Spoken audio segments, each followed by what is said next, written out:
I drove out to Oklahoma expecting silence. The kind of silence you only get on a farm, wind brushing through, corn stalks, cattle lowing in the distance, maybe the creak of an old barn door. That's what I wanted, peace. But instead of quiet, I was greeted by the metallic roar of bulldozers and the high-pitched beep of survey trucks reversing. My boots sank into fresh tire tracks cutting across the pasture. Orange stakes dotted the ground like someone had decided to play tic-tac-toe on my property. And then I saw her Linda Harris HOA president arms crossed sunglasses glinting like she was unveiling the eighth wonder of the world. Behind her, workers were spray painting long white lines that stretched across my cornfield. I almost laughed out loud. What's next? Linda direct, flights to Dallas, right behind my barn. That was the moment I realized this wasn't just another HOA project. This was a full-blown runway on my land. And trust me, they had no idea who they were messing with. Before we dive into this madness, drop a comment with where you're watching from and what time it is. I want to see how far this HOA drama reaches. When I first pulled up to the farmhouse, I honestly thought maybe I had taken a wrong turn. The mailbox still had my dad's name half faded on the side. The same tin rooster we'd nailed to the fence 20 years ago was still wobbling in the wind, and the old barn leaned just a little more to the left than I remembered. But the air felt different. Not peaceful, busy, too busy. I had come back here for one reason, rest, running the Federal Aviation Administration in Washington, D.C. Isn't exactly a 9-to-5 job. My phone rings at 2 in the morning when some private pilot forgets to file a flight plan. I've signed more emergency orders than I can count, fought with airline CEOs, testified in front of Congress. By the time summer rolled around, I figured I'd earned a week of fishing, homegrown tomatoes, and maybe even a nap or two under the oak tree out back. Instead, I pulled into a construction zone that no one had bothered to tell me about. At first, I thought maybe the county was fixing the road.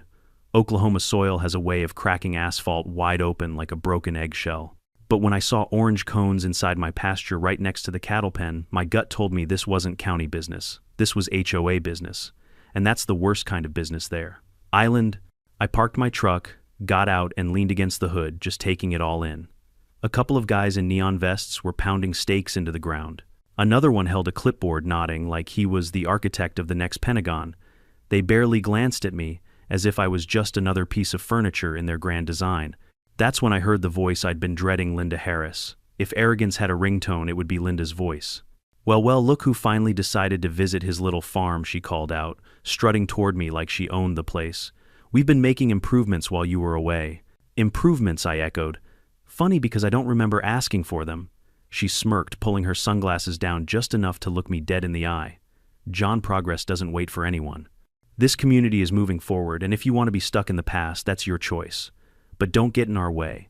I almost asked her right then and there what in God's name they were building, but something held me back. Maybe it was the way the surveyor kept checking his tape measure.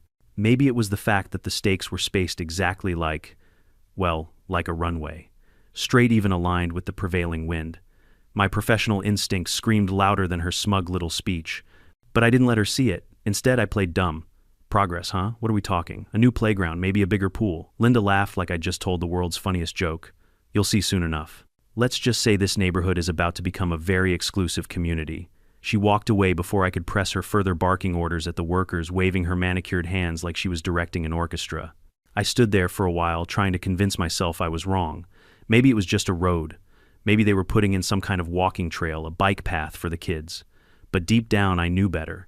No HOA in the history of America has ever stopped at a bike path when they could chase something bigger, louder, and more ridiculous.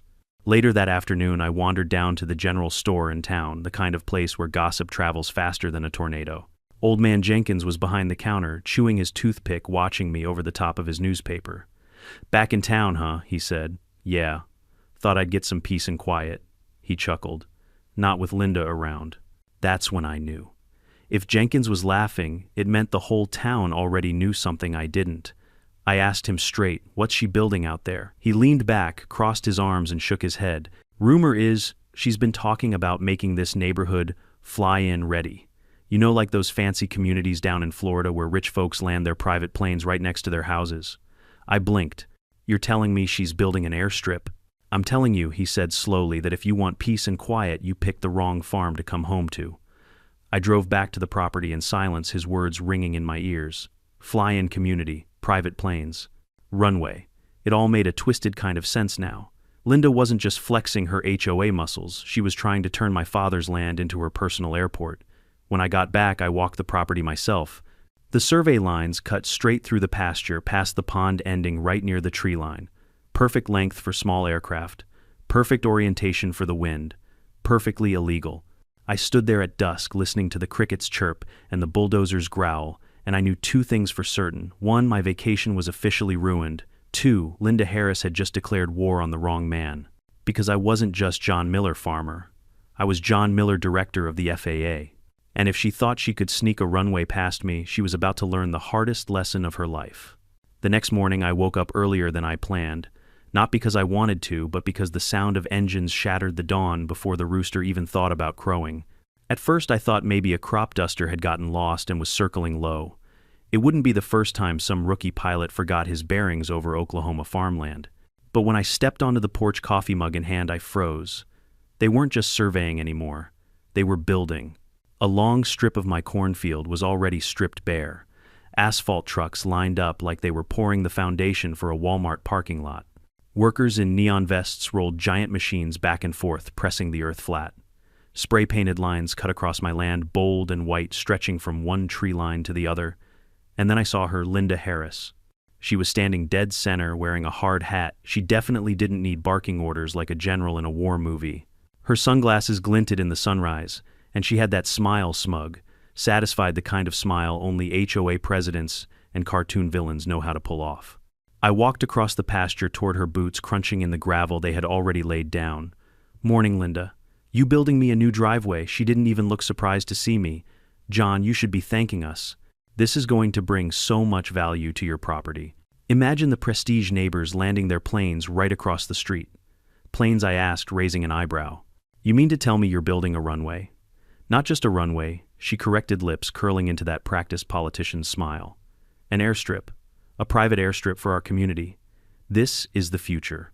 We'll be just like those luxury neighborhoods in Florida. You'll see, it'll be beautiful." I sipped my coffee and let her words sink in. An airstrip across my cornfield. Without permission. "You do realize this is my land, right?" I said, slowly, careful not to spill my coffee as my blood pressure spiked. She waved her manicured hand like she was swatting away a fly. "Technicalities. The board already approved it. We took a vote. Majority rules." I laughed so hard I nearly choked. "A vote on my property. That's rich. What's next? You going to vote on repainting the White House?" Linda didn't laugh. She just tilted her head, smug as ever. "Progress doesn't wait, John. You'll catch up eventually." I looked past her at the crew. Asphalt was already being poured, black steam rising in the morning air.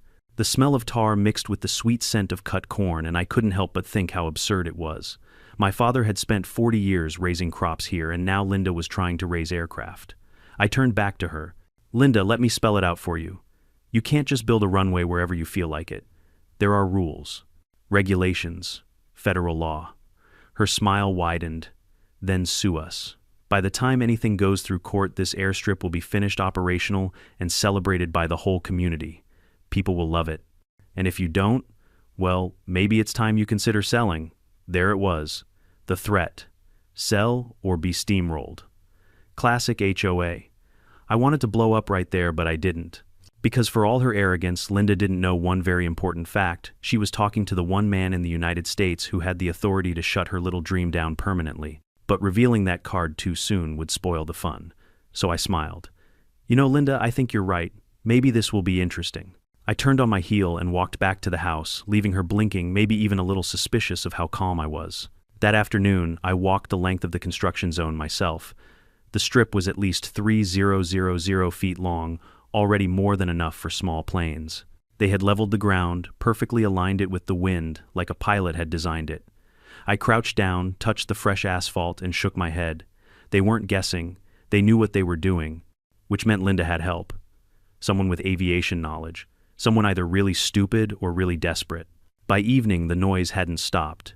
Trucks moved in and out, and the pasture that used to hum with cicadas now roared like a highway. My cattle clustered in the far corner, spooked by the constant rumble. I felt the weight of my father's legacy pressing on me. He'd fought tornadoes, droughts, and bad harvests, but never in his life did he imagine a homeowners association would try to build an airport on his land. I stood on the porch with another cup of coffee, and made myself a promise. Linda, you want to play pilot? Fine. But when this crashes, and it will, you'll wish you never laid eyes on this farm. And deep down, I almost felt sorry for her. Almost.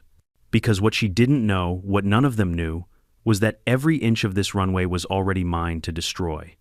Not as a farmer, not as a landowner, but as the director of the FAA. And soon enough, I was going to remind them exactly what that meant. By the time the next HOA meeting rolled around, I had made up my mind I wasn't going to sit quietly on the porch and watch them pave my land into their private airport. I needed to hear exactly how far they thought they could push me. The meeting was held in the community clubhouse, a sterile little building with beige walls and folding chairs that smelled faintly of burnt coffee and desperation. I walked in, and instantly, every head turned. You'd think I was an outlaw walking into a saloon. Some nodded politely. Others whispered. But Linda Harris, she beamed like she'd been waiting for this showdown all week. John Miller, she announced, clapping her hands together. Glad you could finally join us. We were just discussing our community's bright new future. I took a seat in the back row, arms crossed, trying not to roll my eyes. Funny. I thought the future of my farm might include me. A ripple of laughter went through the crowd. Not the friendly kind, more the awkward, let's pretend he's joking kind. Linda raised a hand for silence. John, no one is trying to exclude you, she said sweetly, though the venom was obvious. We're simply moving forward with what the majority has decided. Progress requires vision, sacrifice, and leadership. I leaned forward. Leadership is one thing. Bulldozing federal property without permission is another. That made a few people shift in their seats. Linda didn't flinch. She slid a stack of papers onto the podium like she was dealing cards in Vegas. The community voted, 73% in favor of developing the airstrip. The numbers don't lie. The numbers don't own my land, I shot back. A man in the front row, a retiree with too much cologne and not enough common sense, snorted. If you don't like it, sell and move. Someone else will appreciate the vision. Vision. That word was getting tossed around like confetti. I pictured Linda lying awake at night, dreaming of planes descending into her little kingdom, HOA bylaws fluttering like flags in the wind. The whole thing would have been hilarious if it wasn't happening on my property. I stood up, pulled the deed to the farm from my jacket, and held it high for everyone to see. This isn't just a piece of paper. This is proof that my father bought and owned this land long before any of you thought of putting up vinyl fences and neighborhood watch signs. You don't get to vote your way onto my property. Silence. For one brief, glorious moment, I thought maybe I had gotten through. Then Linda smiled, that smile, the one that makes you want to check your wallet and your sanity at the same time. John, we appreciate your sentimentality, but the world doesn't stop for nostalgia. This airstrip will benefit everyone. Higher property values, new opportunities, more prestige. You should be thanking us. I laughed sharp and bitter. Prestige, you're pouring asphalt across a cornfield. This isn't prestige, it's insanity. That broke the tension. Half the room chuckled. A few even clapped softly as if they'd been waiting for someone to say it. But Linda slammed her hand on the podium. Enough! Her voice cracked like a whip. This project is happening.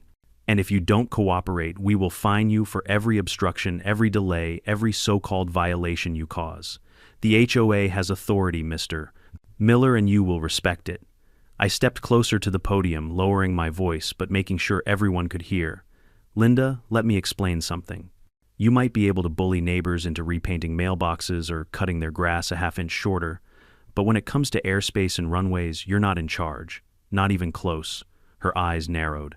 For the first time, a flicker of uncertainty crossed her face. Is that a threat, she asked? No, I said, smiling coldly. That's a fact. The room buzzed.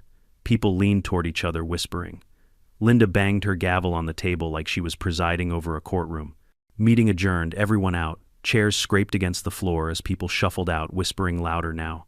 Some avoided my gaze. Others gave me the tiniest nods of encouragement, like maybe they were tired of Linda's reign but too scared to say it. I didn't move. I just stood there, staring at her, waiting. She finally looked up, her face tight. You're making a mistake, John. We're too far along. The runway will be built. The community wants it. You can't stop us. I tucked the deed back into my jacket. We'll see. Then I turned and walked out, leaving her fuming behind the podium, clutching her papers like they could somehow shield her from reality. Out in the parking lot, the summer air was thick with heat, and the faint smell of fresh asphalt drifting from my farm. I slid into my truck, sat there for a moment, and let out a long breath. They thought they had me cornered. They thought a vote and a few trucks could steamroll me into submission. What they didn't know, what Linda, in all her arrogance, couldn't begin to imagine, was that I wasn't just John Miller, the farmer's son. I was the man who signed the papers, who held the authority, who decided whether runways lived or died in this country. And she had just declared war on the director of the FAA. If I thought Linda Harris and her merry band of clipboard warriors would back off after the meeting, I was dead wrong. If anything, my defiance only fueled her obsession. Within days, the HOA turned my life at the farm into something between a construction zone and a battlefield. The first salvo came in the form of a letter, an official notice of violation tucked neatly under my front door like some kind of junk mail from hell. In bold letters, it claimed I was obstructing community progress by leaving farm equipment too close to the development site. Translation: I had parked my tractor in my own field. I crumpled the paper, tossed it straight into the trash, and muttered, "Obstruction, lady, this is called farming." But that was just the warm-up. By the next morning, the bulldozers were back, roaring louder than church bells on Sunday. They didn't even bother with courtesy hours. At 6 a.m., they were flattening ground so close to my barn that the windows rattled. Dust rose into the air like a sandstorm, coating the porch, the cattle troughs, and my morning coffee before I could even take a sip. The cattle panicked, charging to the far end of the pasture. My dog barked until he was hoarse. I stood on the porch, arms crossed, watching the chaos unfold. That's when Linda strutted into view, heels clicking on gravel like she was walking a runway, pun intended. "Morning, John," she shouted over the din of engines. "Beautiful, isn't it? Progress in motion." I raised my cup. "You call this progress? My cows call it a nervous breakdown." She ignored me, of course. She always did. She turned to her workers and clapped her hands. "Faster, we're on schedule, schedule." The word hit me like a dart. This wasn't some half-baked idea anymore. Linda had a timeline. She was pushing hard, maybe even hoping to finish before anyone could stop her. Later that day, another letter arrived, this time threatening fines. According to the HOA, I owed them $500 for failure to comply with development guidelines. Development guidelines. On my own land. I laughed so hard, I nearly tore the paper in half.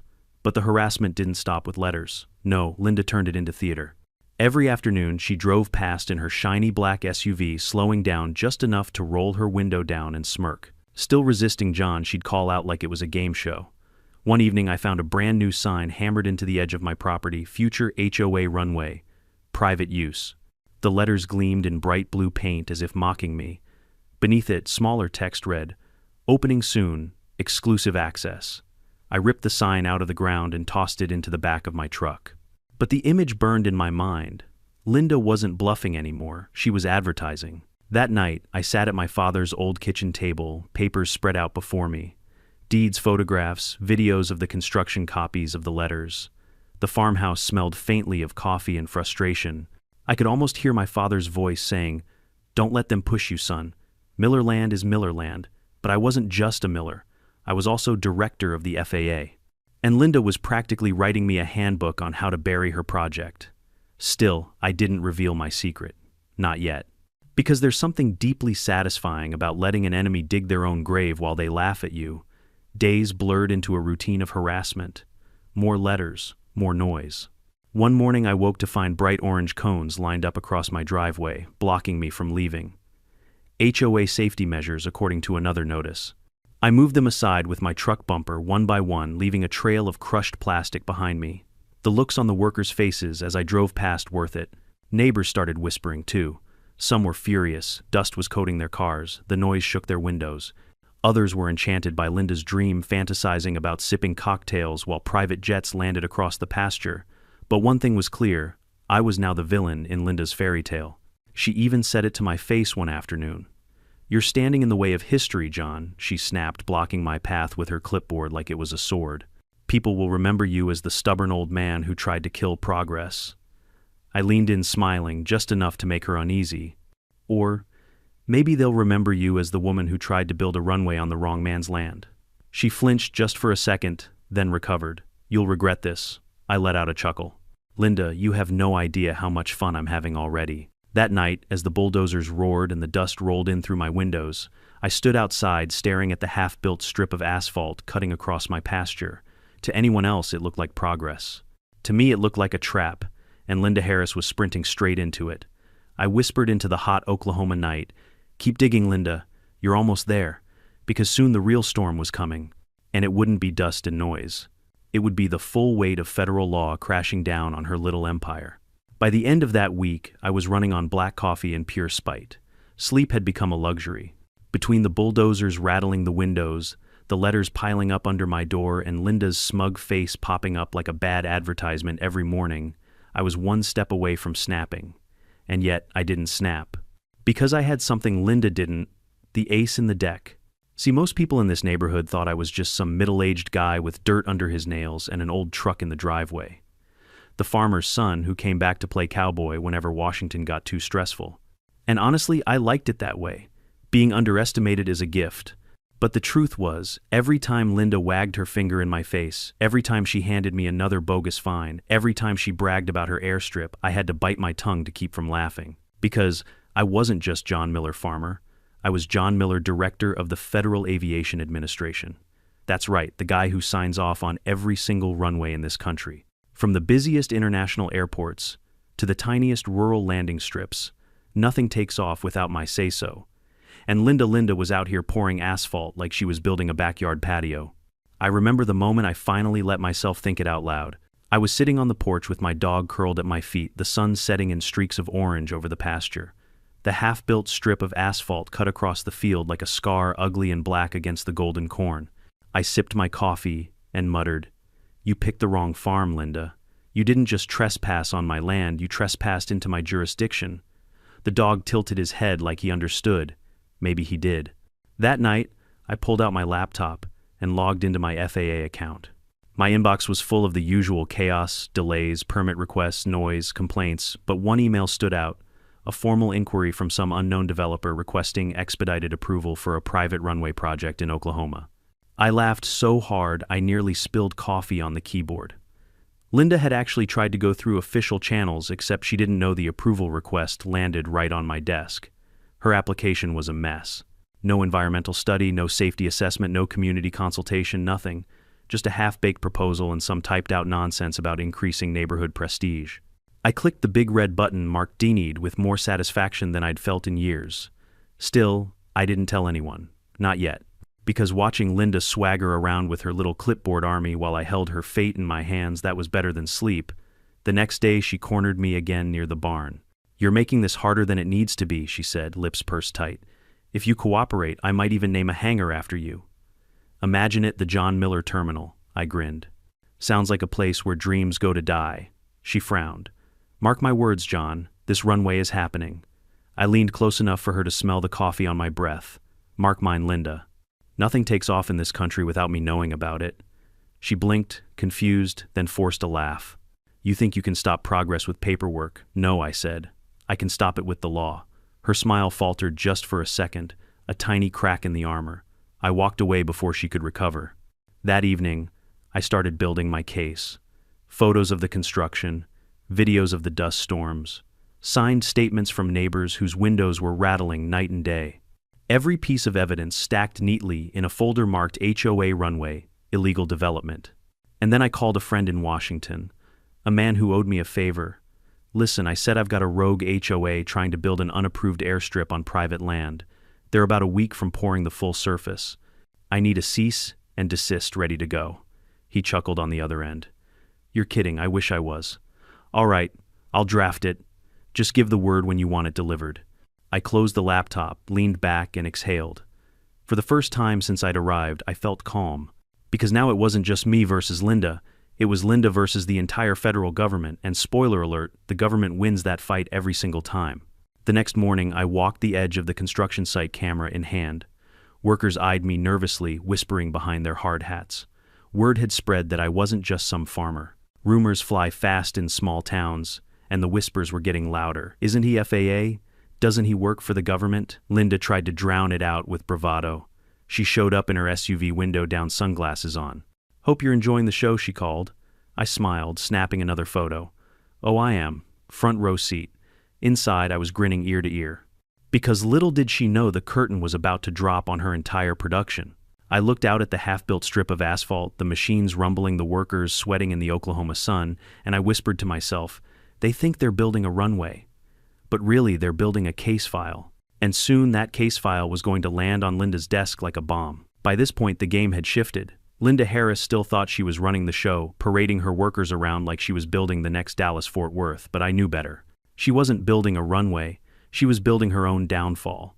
All I had to do was make sure every nail, every gallon of asphalt, every ounce of dust was documented.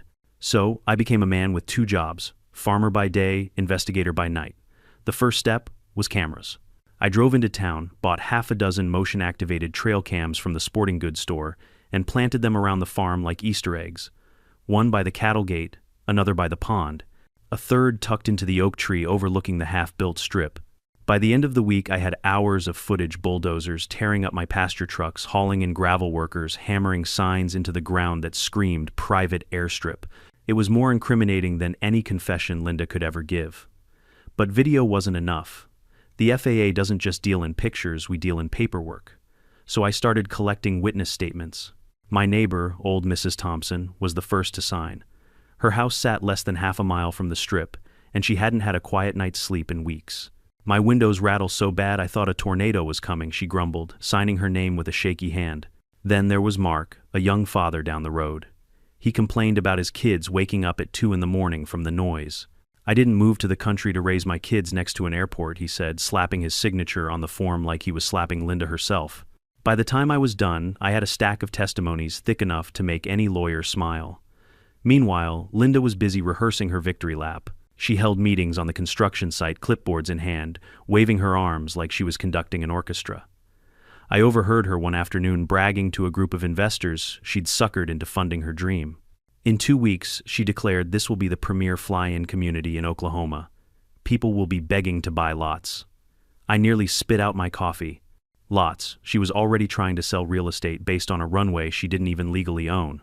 That gave me an idea, let her keep talking. The more she bragged, the bigger the rope she wrapped around her neck.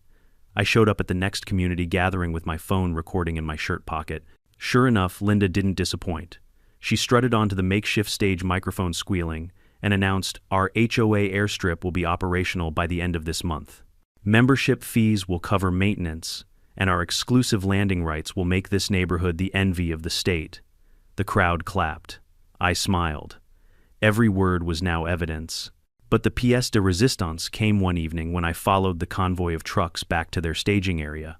Tucked behind the clubhouse, I found a pile of contracts, membership agreements Linda had been handing out, promising priority hangar space for anyone willing to cough up $10,000. She wasn't just building a runway, she was running a scam. I took photos of everything. Every page, every signature, every fake promise. By the time I was done, my case file looked less like a complaint and more like a federal indictment. Still, I knew timing was everything. If I shut her down too soon, she'd cry, foul, spin it as government overreach, maybe even rally sympathy. No, I needed her to go big to plan her grand reveal. That way, when I pulled the rug out from under her, the crash would echo all the way to Washington. So I waited, and the opportunity came faster than I expected. One morning, a glossy flyer appeared in every mailbox in the community. Big bold letters, grand opening, HOA private runway, ribbon-cutting ceremony, champagne reception, live demonstration flight. The audacity nearly knocked me over. Linda wasn't hiding anymore. She was inviting the whole town to watch her crown herself Queen of the Skies. I laughed until my sides hurt. Then I stapled the flyer to my case file and made one last phone call. Yeah, I told my contact in Washington. She's hosting an opening. Get the paperwork ready. I'll need the cease and desist order in my hand by next week. He chuckled. You're actually going to let her throw a party before you shut it down? Oh, absolutely, I said. The bigger the stage, the harder the fall.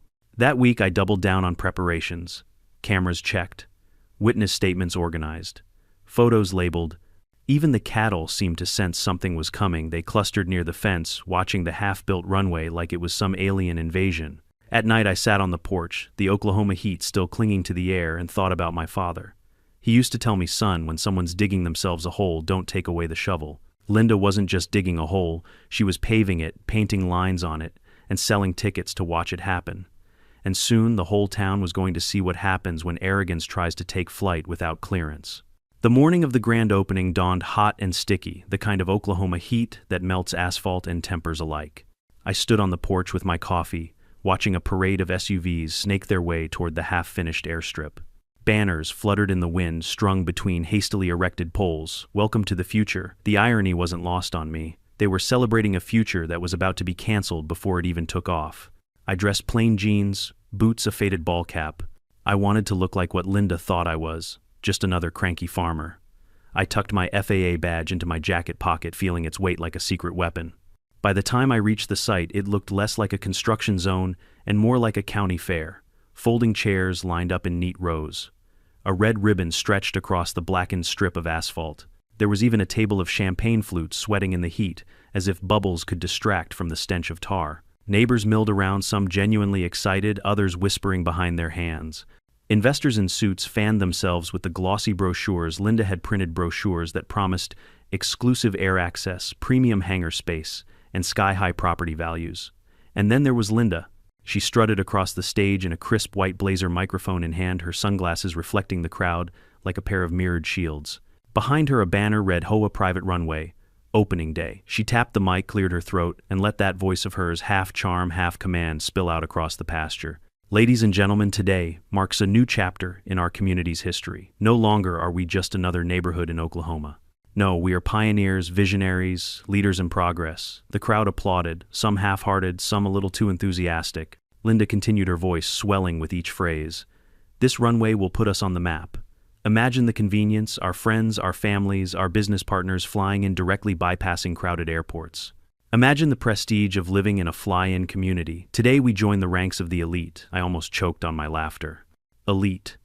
She had bulldozed my cornfield and poured half-baked asphalt, and she thought she was building LaGuardia. Linda raised her champagne flute. To progress, to vision, to the future of our neighborhood. Glasses clinked, cameras flashed. Investors smiled like they'd just bought beachfront property in Arizona. But the grand finale was yet to come. With a dramatic flourish, Linda gestured to the sky. And now, to christen our new runway, we welcome our first demonstration flight. Heads turned upward. Sure enough, a small twin-engine plane circled above, dipping its wings in salute. The crowd oohed and ahead as it lined up with the strip. Linda spread her arms wide, soaking in the applause.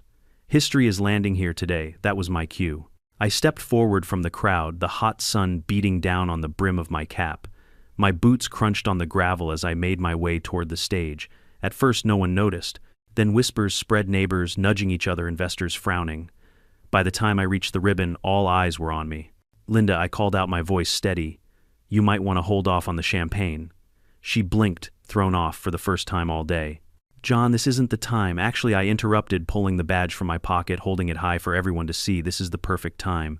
Gasps rippled through the crowd. Cameras zoomed in. The FAA emblem gleamed in the sunlight. My name is John Miller, I said loud enough for the circling plane to hear, and I am the director of the Federal Aviation Administration. And as of this moment, this runway is officially shut down. For a heartbeat, silence hung heavy in the air. Then chaos erupted. Investors started murmuring angrily, flipping through their glossy brochures, as if the fine print might save them. Neighbors gasped, some whispering. I knew it. Others stared at Linda like she had just sold them swampland. Linda's face turned the color of the asphalt beneath her feet. You can't do this, she stammered, her microphone squealing. I smiled, calm as a Sunday preacher. Linda, I'm literally the only person who can. The plane above dipped lower, lining up with the strip. I raised my hand, gestured to the sheriff's deputies I'd briefed earlier. They waved their signals, radios crackling. The pilot banked hard, engines roaring as the plane veered off and climbed back into the sky. The crowd gasped again, some covering their ears, others shielding their eyes from the sudden blast of wind. The sound of that aborted landing was sweeter than any symphony. Linda dropped her microphone, scrambling to save face. This is a misunderstanding. We have approvals, we have investors, this is progress. I stepped closer, voice steady, almost kind. No, Linda. This is illegal construction, federal violation, and fraud. And it ends today. The deputies moved in, confiscating paperwork, snapping photos of the site. The cameramen from the local news captured every second Linda's trembling hands. The ripped ribbon, the abandoned champagne glasses sweating in the sunday. Neighbors started clapping. First a few, then a dozen, then the whole crowd. The sound swelled, a wave of applause rolling over the site like thunder. I stood there, badge in hand, watching Linda's empire collapse in front of her investors, her neighbors, her own workers. And I couldn't help but think this was better than coffee. Once the applause died down, the chaos began. Investors stormed toward Linda Harris, waving contracts in her face. Cameras from the local news crew swarmed the stage, shoving microphones toward her mouth. Her carefully rehearsed speech about vision and progress was now drowned out by questions like, "Did you know this project was illegal? And how much money did you collect from residents?" Linda's composure cracked. She yanked off her sunglasses, her eyes darting like a cornered animal. "This is all a misunderstanding," she stammered. "We followed the process. We filed the paperwork." I stepped up beside her, holding my FAA badge where the cameras could see it. "Correction," I said smoothly. "You attempted to file paperwork, and it was denied. By me." Gasps rippled through the crowd again.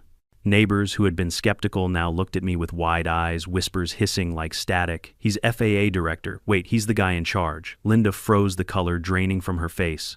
For the first time in weeks, she was speechless.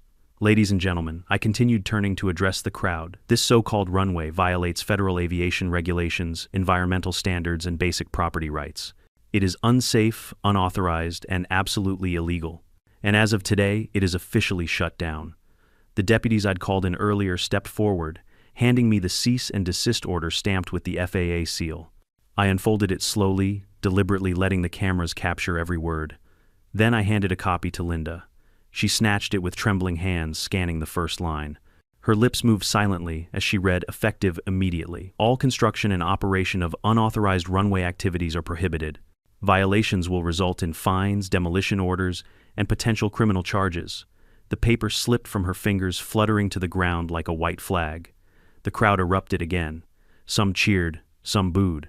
But one thing was certain: Linda's dream of glory had just crash-landed in front of everyone. "John, please," she whispered, suddenly soft, suddenly human.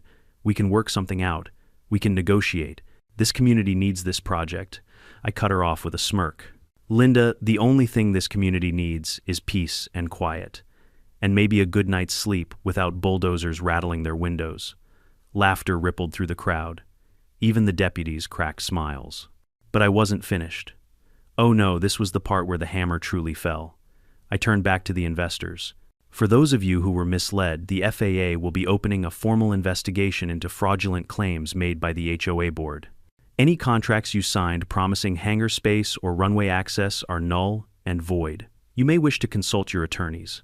The investors' faces darkened, their anger now fully redirected at Linda.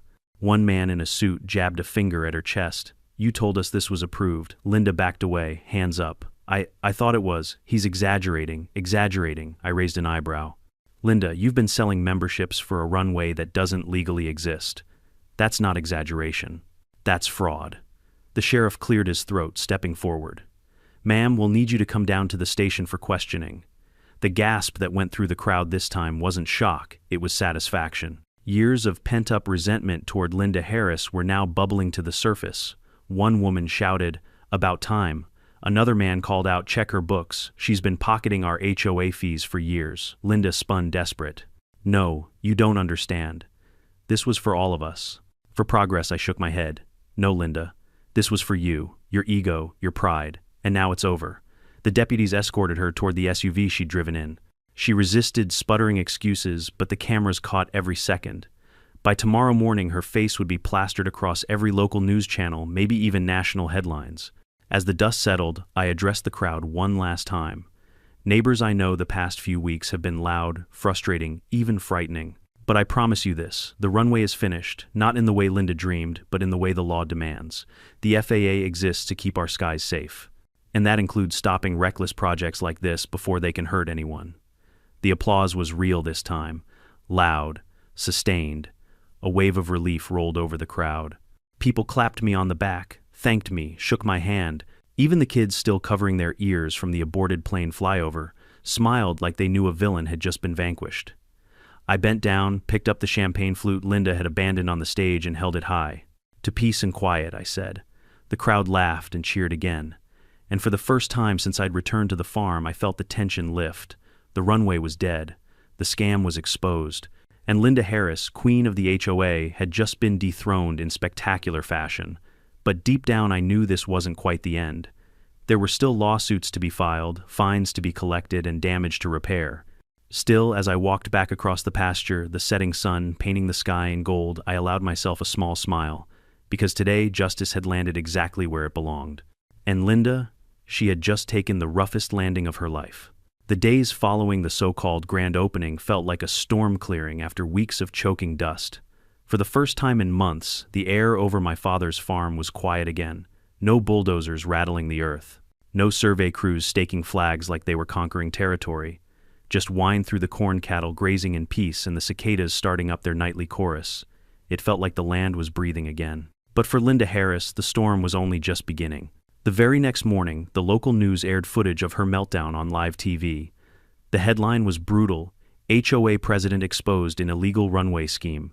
The clip of me holding up my FAA badge replayed on a loop right alongside Linda stammering, "This is a misunderstanding." By noon, the video had gone viral on social media. Memes popped up with captions like "Runway," more like "Runaway." Neighbors who once feared Linda now found their voices. At the emergency HOA meeting that weekend, members lined up at the microphone to air grievances she had buried for years. One accused her of pocketing landscaping fees. Another claimed she fined them for a mailbox color that wasn't even against the rules. By the end of the meeting, the board voted unanimously to remove her as president. I didn't attend. I had no desire to sit through another one of their circuses, but I heard the cheer that went up when the gavel came down. Meanwhile, the FAA investigation moved swiftly. The cease and desist order had frozen all activity, and the legal team in Washington wasted no time piling on the charges. Unauthorized construction, environmental violations, fraudulent claims.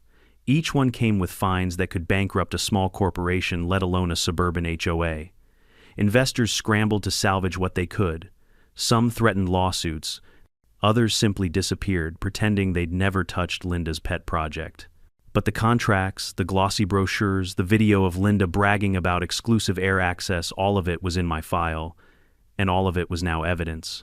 As for the runway itself, demolition crews arrived within a week.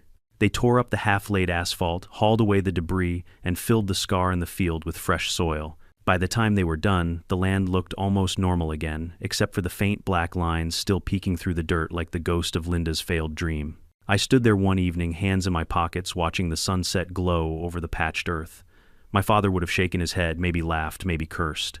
But I knew one thing for sure: he would have been proud that the farm had survived, just like it always had. The neighbors stopped by more often after that. Mrs. Thompson brought over a pie to thank me for the first quiet night's sleep she'd had in months. Mark from down the road offered to help mend the fence where the bulldozers had knocked it loose. Even old man Jenkins, never one for sentiment, tipped his hat and muttered, "Good work, son. About time someone clipped Linda's wings." I appreciated it, but I didn't do it for thanks. I did it because it was the right thing. Because no one, not even the most arrogant HOA president in Oklahoma, gets to bulldoze their neighbors' lives for the sake of ego. And yet I couldn't resist a little irony. Sitting on the porch with my dog at my feet, I chuckled to myself. All I wanted was a week off, I said out loud. Instead, I ended up shutting down the shortest-lived airport in America. The dog wagged his tail. Maybe he got the joke. In the weeks that followed, life settled back into a rhythm. I mended fences, replanted corn, and even managed to sneak in that nap under the oak tree I'd been dreaming about. But every time a plane passed high overhead, glinting silver in the sunlight, I thought about Linda Harris. Somewhere she was probably still fuming, still convinced she'd been robbed of her legacy. Too bad for her, the only thing that ever really took off was her arrogance, and it crash-landed faster than she could say progress. At the end of the day, this story isn't just about an HOA trying to build a runway. It's about something bigger: pride, greed, and the blindness that comes from believing rules don't apply to you. Linda Harris thought she could bulldoze her way to prestige, that she could shout down opposition, that a majority vote could override common sense. But the truth is simple. No amount of arrogance can outfly reality. Life has a way of humbling us. Sometimes it's a failed project, sometimes it's a confrontation we never expected, sometimes it's a reminder that power without responsibility always collapses. My father used to tell me, "Son, land remembers. It knows who respects it and who abuses it." Watching the bulldozers tear up the runway, I realized he was right. To anyone listening who's ever faced a bully, whether it's an HOA president, a boss, or even a neighbor, remember this: you don't have to shout the loudest to win. Sometimes patience, preparation, and truth are the sharpest weapons you can carry. So tell me in the comments, have you ever dealt with someone like Linda Harris? How did you handle it? And if you enjoyed this story, hit that subscribe button, because trust me, there are plenty more HOA dramas waiting to take flight.